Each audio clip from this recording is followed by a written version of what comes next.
साथी कैबिनेट मंत्री कुंवरजी बावळियाने लोकसभाની ટિકિટ મળી શકે છે। લોકસભાની ટિકિટને લઈને આ મહત્વપૂર્ણ સમાચાર। ભાજપ તરફથી થોડીવારમાં ઉમેદવારોના નામ જાહેર કરવામાં આવે તેવી પણ સંભાવનાઓ છે। સુરેન્દ્રનગર લોકસભા બેઠક પર કુંવરજી બાવળિયાનું નામ અત્યારે ચર્ચામાં ચાલી રહ્યું છે।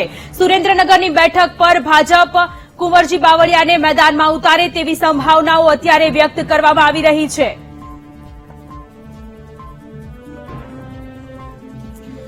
शनि फोन लाइन पर अपनी साथे जोड़ायेला छे। शनि, केबिनेट मंत्री कुंवरजी बावळियाने लोकसभानी टिकિટ આપવામાં આવે તેવી સંભાવનાઓ અત્યારે પ્રબળ જોવા મળી રહી છે સુરેન્દ્રનગર લોકસભા બેઠક પરથી।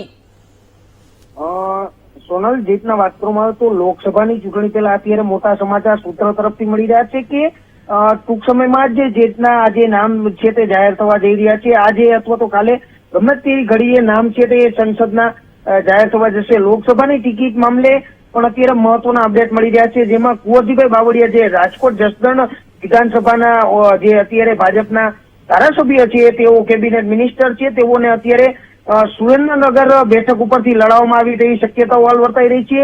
જે મહેન્દ્રભાઈ મુંજપરા જે અત્યાર સુધી સાંસદ હતા તેમની કામગીરી ક્યાંક ને લઈને હવે તેમને બદલે કુંવરજીભાઈને ઉતારે તેવું અત્યારે લાગી રહ્યું છે, કારણ કે કોળી સમાજનું મતદાન પણ તે વિસ્તારમાં સૌથી વધુ છે અને તેમને લઈને 2 દિવસ પહેલા પણ જેટના અત્યારે કુંવરજીભાઈ અનેક કાર્યક્રમોમાં હાજર જોવા મળી રહ્યા છે। ત્યારે સુરેન્દ્રનગર બેઠક ઉપરથી કુંવરજીભાઈ બાવળિયાને લડાવી શકે તેવું અત્યારે ભાજપ લાગી રહ્યું છે। નામ જાહેર કરતાની સાથે જ લાગશે કે કુંવરજીભાઈ જે તેમનું કદ અત્યારે વધી રહ્યું છે ત્યારે કુંવરજીભાઈને સાંસદ માટે સુરેન્દ્રનગરથી લડાવે તેવી શક્યતાઓ વર્તાઈ રહી છે। જી શનિ, આભાર તમામ વિગતો માટે।